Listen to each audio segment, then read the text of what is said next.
Madame, Monsieur, bonsoir, bienvenue à tous à la une de votre journal. Important mouvement des cadres occupant une fonction supérieure de l'administration territoriale procédée par le président de la République Abdelaziz Bouteflika, et ce dans le cadre du développement et de la modernisation des services publics.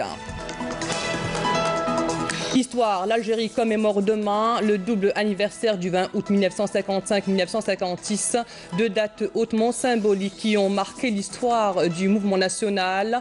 Une évocation dans votre journal. Il y a à suivre également le témoignage du fils du shahid, le colonel Si El Hawes, commandant de la Wilaya 6.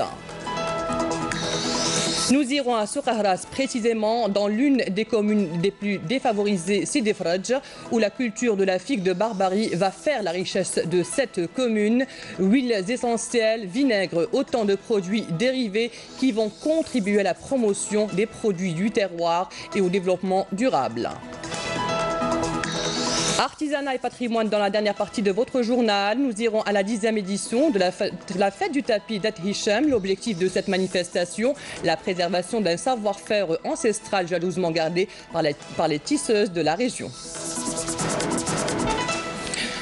Le président de la République Abdelaziz Bouteflika a procédé aujourd'hui à un important mouvement des cadres occupant une fonction supérieure au niveau de l'administration territoriale. Ce mouvement a touché 95 chefs de daïra, dont 47 ont été promus dans cette fonction supérieure.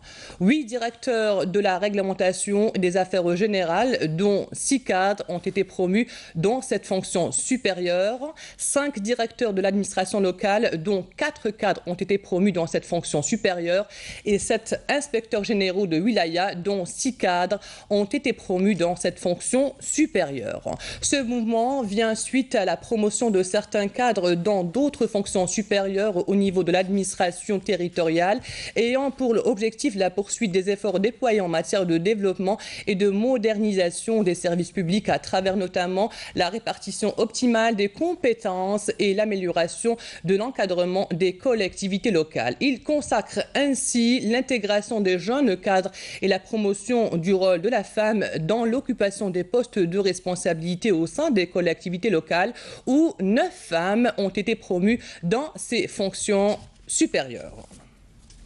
Le président de la République Abdelaziz Bouteflika a adressé un message de félicitations au président de la République islamique d'Afghanistan, Mohamed Ashraf Ghani Ahmedzai, à l'occasion du 98e anniversaire de l'indépendance de son pays, dans lequel il a réaffirmé sa volonté d'œuvrer au raffermissement des liens d'amitié et de coopération entre les deux pays. Nous célébrons demain le double anniversaire du 20 août 1955 et 1956, un événement qui coïncide également avec la journée nationale du Moudjahed. À cette occasion, la wilaya de Tlemcen a abrité aujourd'hui un séminaire sur l'écrivain et chercheur Mouloud Mamri et son apport à la guerre de libération nationale. Un événement organisé par le Haut Commissariat à la Mazirité. Amal Bouarba. À Tlemcen, la célébration des festivités commémoratives du double anniversaire du Moudjahid et du congrès de la Soumam a été marquée par la tenue d'un séminaire sur le célèbre écrivain et anthropologue algérien Mouloud Mamri, en reconnaissance de sa contribution au combat libérateur contre le colonialisme français. Le ministre des Moudjahidines a évoqué à cette occasion la grandeur de cet homme qui a tant donné. Mouloud Mamri est à la fois un grand combattant, un nationaliste et un célèbre écrivain. C'est aussi un illustre poète, anthropologue, critique littéraire et linguiste de renommée mondiale. Il est l'une des figures emblématiques de la culture algérienne qui a contribué à la Renaissance, accompagnant le processus d'édification de la culture algérienne. L'intérêt accordé par le président de la République, le Moudjahid Abdelaziz Bouteflika, pour la consécration des valeurs spirituelles et civilisationnelles du peuple algérien et les fondements de son identité s'est traduit par la volonté politique pour la constitutionnalisation de la langue amazigh comme langue nationale et officielle, ce qui contribuera certainement à sa promotion et son intégration dans différents domaines d'activité. De son côté, le secrétaire général du Haut Commissariat à la Mazarité a souligné que la caravane littéraire consacrée au centenaire de la naissance de l'auteur de La Colline oubliée et de L'Opium et le Bâton met en avant les contributions de cet écrivain à la guerre de libération nationale à travers ses œuvres.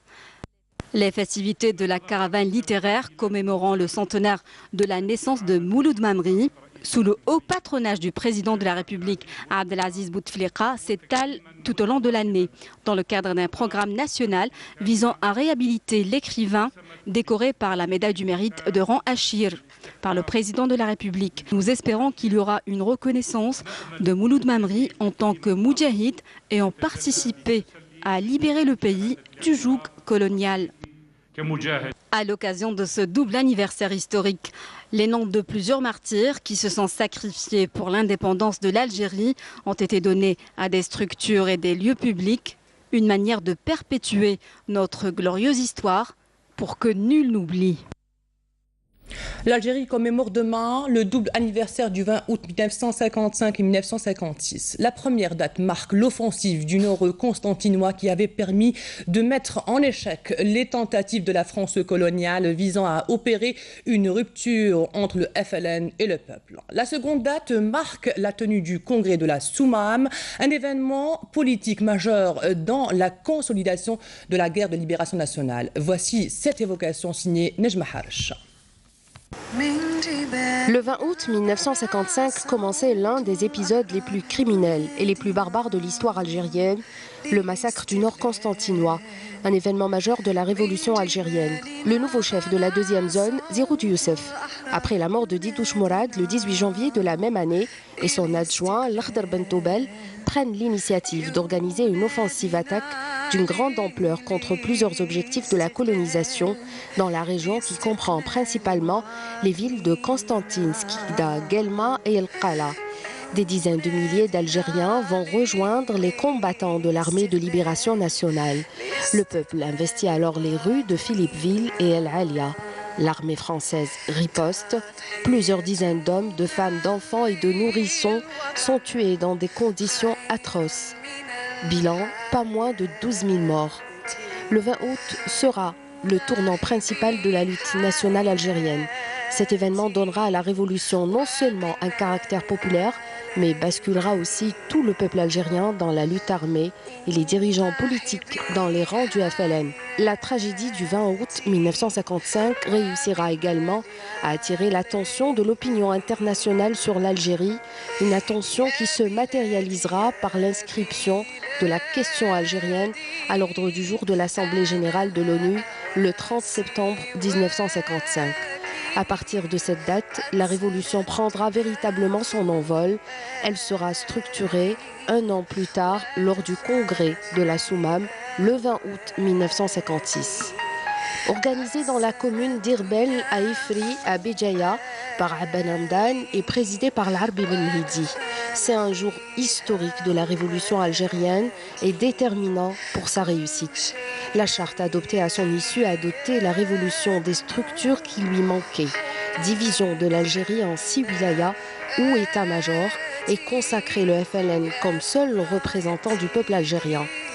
L'armée de libération nationale est devenue une armée quasi régulière aux compétences bien définies. Principale revendication, reconnaître le droit à l'indépendance du peuple algérien conformément à la déclaration du 1er novembre 1954. La plateforme dictée l'organisation de la lutte nationale pour détruire le régime anarchique de la colonisation et la renaissance d'un État algérien sous la forme d'une république démocratique et sociale. Aujourd'hui, il a été décidé de décréter cette date, à savoir le 20 août, comme journée du Moudjahid et de la célébrer chaque année pour honorer la mémoire des Chouhada tombés au champ d'honneur et sauvegarder la dignité de tous les Moudjahidines encore vivants qui se sont également sacrifiés au même titre que leurs frères Chouhada afin de libérer la patrie du joug colonial. Et gloire à nos Chouhada. Et votre chaîne Canal Algérie vous propose de suivre demain dimanche, dans la première partie de votre soirée, un documentaire intitulé Sawt al-Ahrar. Il s'agit d'un regard croisé sur le mouvement national de la Première Guerre mondiale à la grève des 8 jours. Le regard croisé de deux penseurs, Mohamed Bouhamidi et Boukhalifa Amazit. Un documentaire réalisé par Bouzid Ould Houssine et Nawel Belaïdi. En voici un extrait.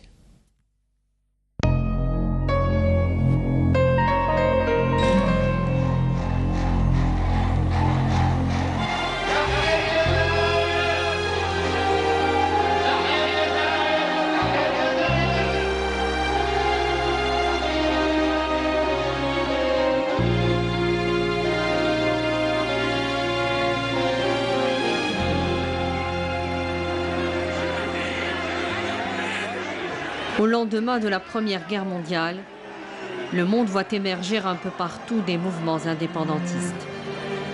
Ils annoncent la fin des empires et l'affirmation des nations.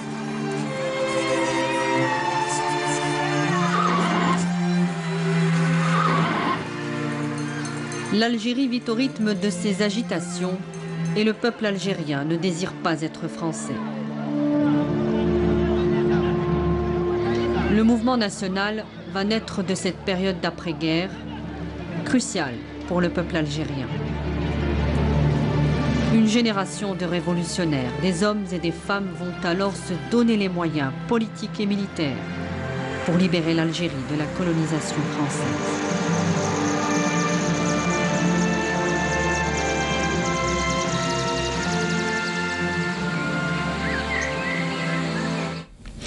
Depuis que j'ai commencé à militer, je ne fais plus la distinction entre le salé et le sucré. Pour Dieu, le pays et la révolution, je suis prêt à sacrifier l'honneur de ma femme. Ce sont là les mots-clés qui résument la personnalité de fer de l'un des héros de la résistance nationale contre le colonialisme français, le colonel Silhouès, commandant de la Wilaya 6 qui couvrait tout le Sahara algérien. Je vous propose de suivre le témoignage du fils du shahid, Cha'ban, un témoignage confié à notre reporter Naïma Chekchak. Mchounesh, au cœur des Aurès, un haut lieu de la résistance nationale contre le colonialisme français dès que celui-ci a souillé la terre Algérie et le sol chaoui. Une résistance sans répit contre la France coloniale commençait avec la fameuse bataille de Mchounesh de 1884. Dès l'abord de l'ancienne oasis, un sanctuaire haut en lutte signe les hauts faits de l'un des héros de notre résistance nationale et de notre guerre de libération nationale de 1954. Une maison familiale érigée en musée, riche aussi d'une zaouia, d'une école coranique et d'une mosquée. C'est la maison de Ahmed Ben Abdelrazak Hamouda, le valeureux colonel Silhouès. Je viens non seulement parce que avec des collègues, des amis, donc on veille un petit peu à l'entretien de la maison et aussi au travail donc, de documentation donc, du musée. Je suis en moyenne une fois par semaine ici. Cha'ban est le dernier d'une fratrie de 5 enfants, fils de son père Shahid et de sa mère Arabi Amina, emprisonné plusieurs fois avec ses enfants par la soldatesque coloniale. Se rendre sur les lieux de la chambre parentale est un dur souvenir d'enfant qui remonte à la mémoire. Une chambre où trône le colonel Silhouès aux côtés de sa femme et d'autres martyrs, membres de la famille. Durant la guerre de libération, les responsables français, quand ils entamaient des ratissages dans les montagnes, ils prenaient les femmes de Moujahidine comme otages. Donc ils nous rassemblaient tous, les femmes et les enfants, et ils nous emmenaient dans des casernes pendant 3, 4, 5 jours, le temps donc que dure le ratissage. Voilà, donc elle a été emprisonnée plusieurs fois. Bon, il se trouve que malheureusement, durant ces arrestations, il y a eu des abus. Hein, comme on ne peut pas dire que ça s'est passé donc... comme ça, tout simplement, non, il faut dire que dénoncer qu'il y a eu des abus de la part aussi bien des officiers français que de certains supplétifs de l'armée française. Lorsqu'il s'agit de mettre la France dehors, le regard du père aimant se transforme en regard féroce contre l'ennemi. Le colonel Silhawes, qui mena une lutte tous azimuts avec tous ses compagnons de lutte à Mchounesh et ailleurs, en France ou au Maquis, est celui qui asséna. Depuis que j'ai commencé à militer, je ne fais plus la distinction entre le salé et le sucré. Pour Dieu, le pays et la révolution, je suis prêt à sacrifier l'honneur de ma femme. Je disais toujours aux moujahidines qui ont vécu avec lui, c'est beaucoup plus eux qui le connaissent plus que nous. Le militant du PPA, parti du peuple algérien des années 40, est implacable contre la France coloniale. Son intelligence légendaire et sa détermination de fer déroutèrent l'armée française qui déploya des centaines de soldats pour le neutraliser sans réussir. Un caractère de dur contre le colonialisme qui dicta à son compagnon de lutte, Mostafa Ben Boulaïd, de le promouvoir colonel et de le désigner commandant de la Wilaya 6 couvrant tout le Sahara algérien. C'est le 29 mars 1959 qu'il tomba au champ d'honneur, lui et son ami et compagnon de lutte à Mirouche, près de Boussaada. Et vous pourrez suivre demain sur Canal Algérie, juste après le journal de 19h, l'intégralité de ce reportage sur la personnalité du colonel Silhawes, intitulé « Le colonel Silhawes, pour Dieu, la patrie et la révolution », un reportage signé Naïma Chekchak. Après la nomination jeudi dernier par le président de la République Abdelaziz Bouteflika de 3 nouveaux ministres au sein de l'équipe gouvernementale, le nouveau ministre de l'Industrie et des Mines Youssef Yousfi a pris ce samedi à Alger ses nouvelles fonctions en remplacement de Mahjoub Beda, et ce lors d'une cérémonie de passation de pouvoir qui s'est déroulée au ministère de l'Industrie et des Mines en présence des cadres du secteur. Youssef Yousfi a occupé avant cette nomination plusieurs postes de responsabilité, le dernier en date étant ministre de l'Énergie et des Mines, puis conseiller auprès du président de la République chargé des questions de l'énergie. Il a également occupé d'autres fonctions, dont le poste d'ambassadeur d'Algérie à Tunis et à Ottawa au Canada, représentant permanent auprès des Nations Unies à New York et président de l'Organisation des pays exportateurs de pétrole OPEP entre 1998 et 1999. Et je vous propose maintenant d'écouter la déclaration du nouveau ministre de l'Industrie et des Mines, Youssef Yousfi.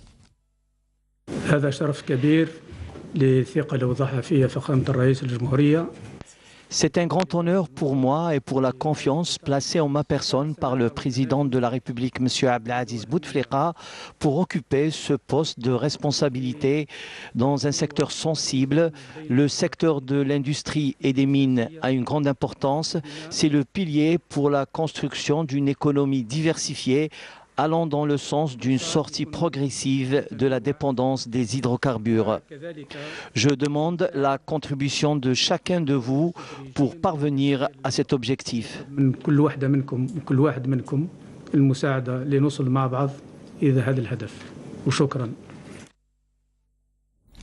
Le nouveau ministre du Commerce, Mohamed Bemeradi, a pris ce matin à Alger ses nouvelles fonctions en remplacement de Abdelhafid Sassi lors d'une cérémonie de passation de pouvoir en présence des cadres du ministère. Le nouveau ministre est diplômé de l'École nationale d'administration, l'ENA.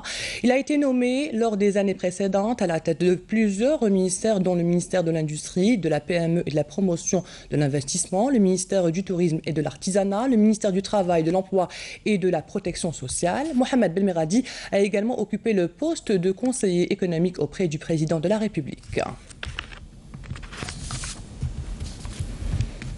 Et je vous propose maintenant de suivre la déclaration du nouveau ministre du Commerce, Mohamed Bemeradi.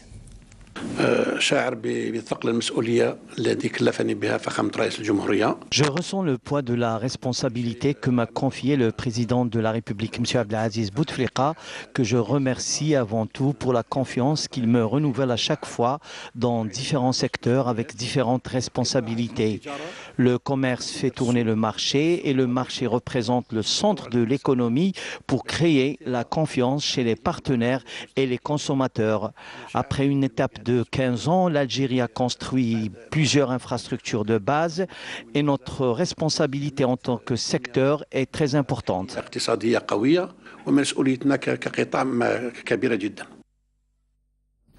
Le nouveau ministre de l'Habitat, de l'Urbanisme et de la Ville, Abdelwahid Temar, a pris ses fonctions ce samedi à la tête de ce département ministériel, et ce en remplacement de Youssef Chorfa lors d'une cérémonie de passation de pouvoir. Abdelwahid Temar, qui occupait le poste de Wali de Mostaganem, est né le 5 avril 1965 et a obtenu un baccalauréat en sciences exactes. Diplômé des études supérieures, il est architecte d'État spécialisé en urbanisme et a rejoint le secteur de l'habitat en 1988 où il a occupé plusieurs postes de responsabilité.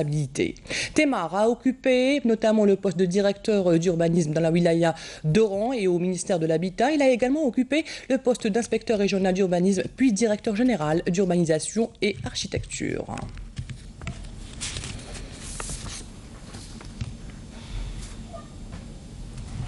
Et je vous propose maintenant d'écouter la déclaration du nouveau ministre de l'Habitat, de l'Urbanisme et de la Ville, Abdelwahid Temar.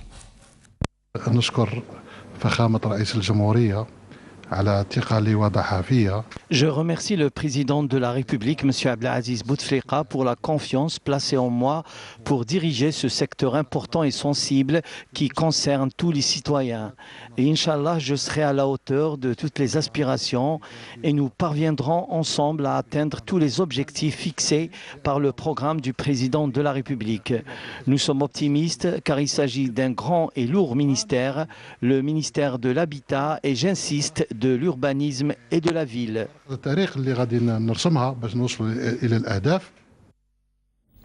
Dans le cas de la lutte antiterroriste, en continuité de l'opération ayant permis d'éliminer un dangereux terroriste près du Douar, Si El Mehdi Al Khdariya, wilaya de Bouira, première région militaire, et de récupérer une arme à feu, un détachement de l'armée nationale populaire a abattu ce matin dans la même zone un deuxième terroriste et récupéré un pistolet mitrailleur de type Kalachnikov, une grenade, 4 chargeurs et des téléphones portables, a indiqué le ministère de la Défense nationale dans un communiqué. Le bilan de cette opération, qui est toujours en cours, s'élève à l'élimination de 2 criminels et la récupération de 2 pistolets mitrailleurs de type Kalachnikov, une grenade et 6 chargeurs, précise le communiqué. Par ailleurs, et dans le cadre de la sécurisation des frontières et de la lutte contre la criminalité organisée, lors d'une patrouille de reconnaissance et de recherche menée près des frontières, une unité de garde-frontières relevant du secteur opérationnel de sud de Tindouf, 3e région militaire, a saisi hier 240 kg de kif traité chargés à dos de 2 dromadaires, tandis qu'un détachement de l'armée nationale populaire et des éléments de la gendarmerie nationale ont appréhendé 2 narcotrafiquants en possession de plus de 10 kg de kif traité à Mascara, 2e région militaire. À Borj Bedji Mourtal, 6e région militaire, un détachement de l'ANP a saisi 2 camions chargés de plus de 16 tonnes de denrées alimentaires destinées à la contrebande, tandis que des unités de garde-frontières ont déjoué à Soukahras, Tebessa et Al-Taraf, 5e région militaire, des tentatives de contrebande de plus de 10 000 litres de carburant. Par ailleurs, des éléments de la gendarmerie nationale et des gardes-côtes ont déjoué à Tlemcen et Oran, 2e région militaire, des tentatives d'émigration clandestine de 66 personnes à bord d'embarcations de construction artisanale, tandis que 64 immigrants clandestins de différentes nationalités ont été arrêtés à Tlemcen, Béchar et à Adrar. Parlons maintenant de l'habitat. Joie et liesse étaient au rendez-vous aujourd'hui à Béjaïa. 200 familles viennent de récupérer les clés de leurs nouveaux appartements flambant neufs, et ce au niveau de la commune de Kharata. Une aubaine, après de longues années d'attente, le rêve est devenu une réalité. Badia Amarni. Un nouveau quota de logements parmi tant d'autres vient d'être distribué à Kharata à la veille de la fête nationale du Moudjahid. J'attends depuis l'année 2000. C'est cette année que le destin m'a souri pour bénéficier d'un logement. Je le souhaite à tout le monde. Mes félicitations aux bénéficiaires, l'Aqouba à tous ceux qui attendent leur tour. Je suis très contente de bénéficier de ce logement, que ceux qui ne l'ont pas eu cette fois patientent comme nous. Alhamdoulilah, nous avons bénéficié de ce logement. Nous avons attendu 13 ans. Nous avons vécu dans la souffrance. Nous avons vécu dans un habitat précaire chez notre oncle. Aujourd'hui, je suis très contente. Vive l'Algérie. Vive le président Bouteflika. De nombreux projets de logement, tout type confondus, sont lancés dans la wilaya, ce qui est pour atténuer la crise de logement dans cette région du pays. Il existe existe un programme ambitieux au niveau de cette wilaya. Nous avons inscrit un peu plus de 40 069 logements de différentes formules, dont 13 883 de type logement social.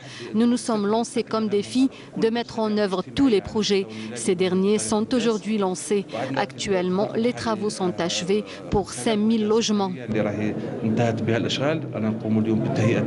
La commémoration de la fête nationale du Moudjahid est une occasion pour réceptionner d'importants projets au niveau de la wilaya de Béjaïa. Des projets destinés à l'amélioration des conditions de vie des citoyens. Et puis cette information, soucieux d'assurer les meilleures conditions aux citoyens pour le bon déroulement de l'Aïd al-Adha, le ministère de l'Intérieur, des collectivités locales et de l'aménagement du territoire a mis en place un dispositif opérationnel qui comprend toutes les mesures requises pour garantir la quiétude des citoyens. Ainsi, tous les moyens humains et matériels nécessaires ont été mobilisés, notamment par l'adoption d'un dispositif sécuritaire renforcé. Dans ce cadre, mesdames et messieurs les walis et walis délégués ont pris en coordination avec l'ensemble des secteurs impliqués toutes les dispositions permettant de prendre en charge l'ensemble des aspects liés à l'événement. Direction Tamanrasset, où des jeunes investisseurs se plaignent du manque de travail. Ils ont, par le biais de l'ANSEJ, acquis du matériel dans différents secteurs, travaux publics ou transports. Mais voilà, leur investissement prend de la poussière, car personne ne fait appel à eux. Les autorités locales, elles, leur incombent la mauvaise gestion de leur entreprise. Mounana Walhamoudi. Ces engins, stationnés depuis des mois, ont été acquis dans le cadre de l'emploi de jeunes et sont destinés à la location. Sauf que depuis leur acquisition, ces engins n'ont jamais servi. Leurs propriétaires, au nombre de 50 dans la wilaya de Tamanrasset, se plaignent d'un manque flagrant de projets de travaux publics dans la wilaya. Il n'y a pas de travail, on est toujours là à discuter autour d'un thé. Les projets existent, mais les entreprises ne nous sollicitent même pas. Cette situation dure depuis 4 ans. J'ai acquis un matériel de nettoyage et normalement le travail ne manque pas dans ce domaine. Mais personne n'a fait appel à mon entreprise. D'ailleurs, c'est le cas pour les autres secteurs, à savoir le transport et les travaux publics. Vous savez, les projets sont octroyés de façon illégale. Il y a une coopération avec les entrepreneurs. Lorsqu'un entrepreneur dépose son cahier de charges, nous lui proposons de faire appel aux bénéficiaires des projets ANSEJ pour la location du matériel. D'ailleurs, ces jeunes ont déjà contracté plusieurs projets, mais en ce moment, le secteur est en déclin et il n'y a pas beaucoup de travaux. Des engins multi-usages à perte de vue ne quittent jamais le parking, sauf pour de très brèves missions. Les propriétaires appellent l'administration à régler leur situation, mais les responsables déclinent toute responsabilité. Ce sont ces jeunes qui ont créé le chômage. Ils ne veulent pas se déplacer là où il y a du travail. À Ingizam par exemple, à Tinzawatin, à Inrer, à Insalah et ailleurs. يعني تقريبا كان وحتى في عين صالح لما كانت الاشغال العموميه تخدم في عين صالح هما كانوا قاعدين هنا. كان جاي من عين صالح ياكم خرجوا في عين صالح جاي لتمارست هنا ولو كنت ما نحوص. Moi je viens de Ain Salah. Si je ne voulais pas travailler, pourquoi parcourir 700 km pour venir à Tamanrasset? Si c'est pour me reposer, je me reposerai là-bas. Entre négligence et mauvaise gestion, les propriétaires et les responsables se rejettent les responsabilités. En attendant de parvenir à un compromis, ces engins resteront stationnés pour longtemps encore. La wilaya de Soqaras est une région à vocation agricole par excellence. Aujourd'hui, on vous emmène dans la commune de Sidi Fradj, pauvre en eau mais riche grâce à la culture de la figue de Barbarie. Ce fruit résistant est une véritable mine d'or. Une unité de transformation a vu le jour. Elle extrait des huiles essentielles et du vinaigre depuis la figue de Barbarie. Des produits bio destinés à votre beauté, mesdames. Mais pour l'heure, la production va être consacrée à l'exportation. Regardez ce reportage de Amal Bouharba. Nous sommes à Soqaras, dans la commune de Sidi Fradj, une zone frontalière avec la Tunisie, qui était considérée comme l'une des communes les plus pauvres d'Algérie. Dans cette région très pauvre en eau, la seule culture adaptée au sol est quasiment la figue de Barbarie. Cette région était très pauvre et défavorisée. La culture de la figue de Barbarie a été salutaire pour nous, d'autant qu'on manque cruellement d'eau. Ici, les vergers de figues de Barbarie s'étendent sur des centaines d'hectares. un produit du terroir dont la valorisation et la transformation représentent une source de développement durable pour cette région défavorisée. L'exemple ici dans cette unité de transformation de la figue de Barbarie dans la zone d'activité de Sidi Fredj. La région est connue pour cette culture très résistante à la sécheresse qui ne nécessite rien du tout. Et c'est une plante qui a prouvé ses valeurs, sa richesse. On obtient l'huile végétale le plus cher au monde, qui coûte jusqu'à 1 000 € le litre. On obtient d'autres produits comme le vinaigre, on peut utiliser toutes les parties de la plante comme la fleur en plante médicinale, les raquettes. La plupart de ces produits sont destinés à l'exportation. On vient d'obtenir un certificat bio, c'est Écossaire. Donc le produit de la figue de Barbarie de la région, on peut le commercialiser en Europe et aussi en Amérique. Nous avons un partenariat pour le développement avec l'État de Mexique, avec l'ambassadeur qui est venu l'année dernière ici. Il y aura d'ici le mois de septembre une signature d'un accord de partenariat entre les Mexicains pour développer cette culture dans la région, surtout que c'est une région stépique, très pauvre en eau. Notre coopérative a été créée dans l'objectif d'investir dans la transformation de la figue de Barbarie, très abondante ici, et d'exploiter cette plante très riche. Nous achetons la figue de Barbarie auprès des agriculteurs pour sa transformation, notamment en huile naturelle. Nous avons obtenu cette année environ 400 litres et aussi, comme première expérience, nous avons produit 5000 litres de vinaigre de figue de Barbarie, 100% naturel. On lance un appel aux investisseurs, soit locaux ou bien étrangers, de venir à Sougaras. Ils trouvent toutes les facilitations. Ils peuvent investir dans tous les domaines, soit dans les céréales, ou bien des légumes secs, ou bien de l'arboriculture. Surtout aussi, Sougaras a connu, durant les 2 dernières années, une création d'un périmètre important qui allait jusqu'à 1400 hectares de cerises à la commune de Ledris. Aussi, plus de la zone d'activité de Sidi Fredj, il y a aussi notre zone Amda Orouch. La culture de la figue de Barbarie, un investissement peu coûteux, créateur de richesses et d'emplois, pour une population qui n'aspire qu'à une chose, un développement durable.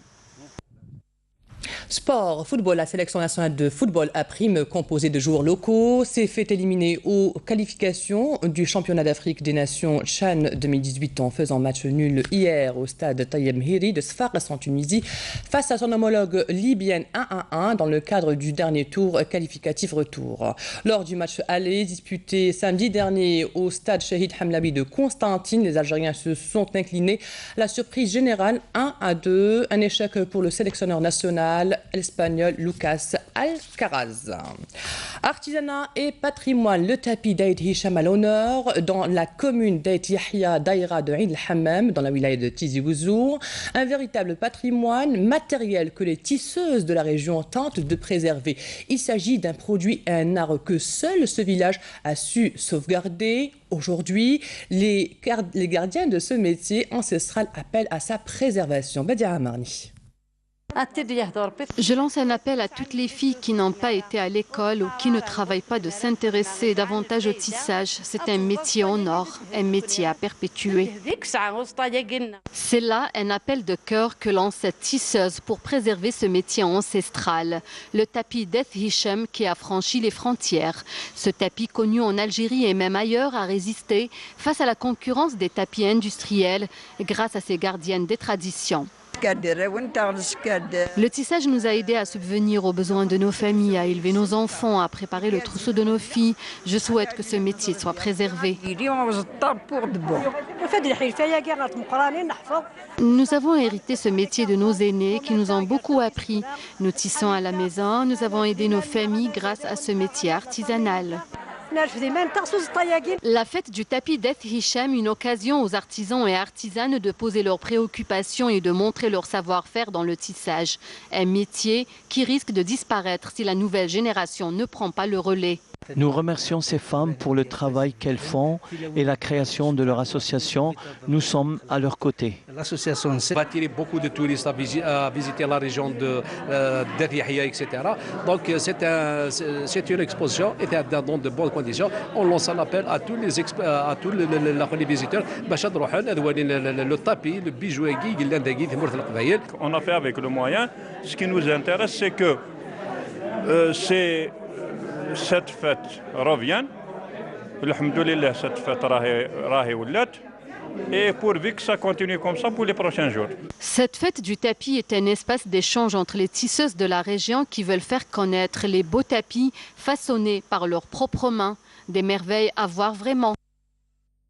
Revenons à la capitale où le coup d'envoi de la manifestation d'Al-Zahir a été donné hier soir au complexe Mohamed Boudiaf. Elle en est à sa 3e édition. Vous pourrez y découvrir les us et coutumes des 48 wilayas du pays. Art, culture, artisanat.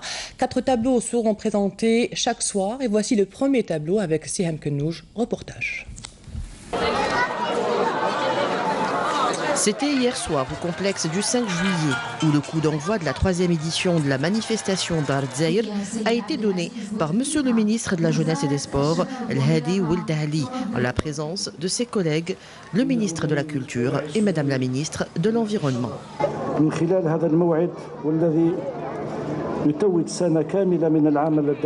À travers ce rendez-vous qui couronne toute une année de travail continu, notre département ministériel espère continuer à participer à la sauvegarde de notre identité et de notre mémoire en application des directives du président de la République, M. Abdelaziz Bouteflika, et de tous les messages qu'il adresse à la jeunesse algérienne.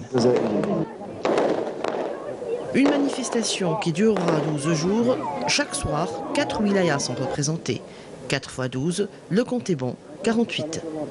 Quant à la nouveauté concernant cette 3e édition, c'est Madame la directrice générale de la jeunesse qui nous explique. La nouveauté de cette édition, c'est que nous avons voulu donner la chance à de jeunes.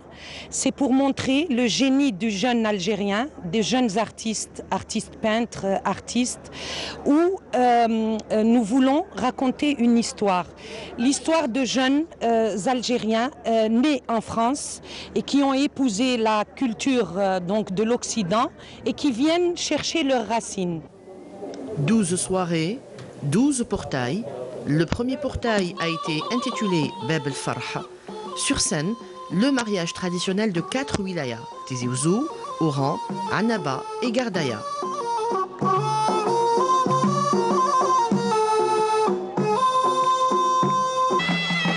Les 48 wilayas bien présentes, chacune fière de ses us et coutumes. Un rendez-vous qui ouvre les horizons devant les jeunes. Une véritable joie.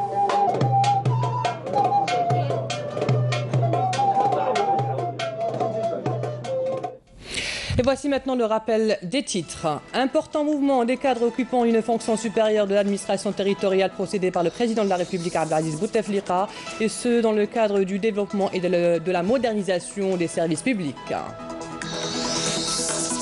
Histoire, l'Algérie commémore demain le double anniversaire du 20 août 1955-1956, deux dates hautement symboliques qui ont marqué l'histoire du mouvement national. Une évocation dans votre journal, et vous avez suivi également le témoignage du fils du shahid, le colonel Silhouès, commandant de la wilaya 6.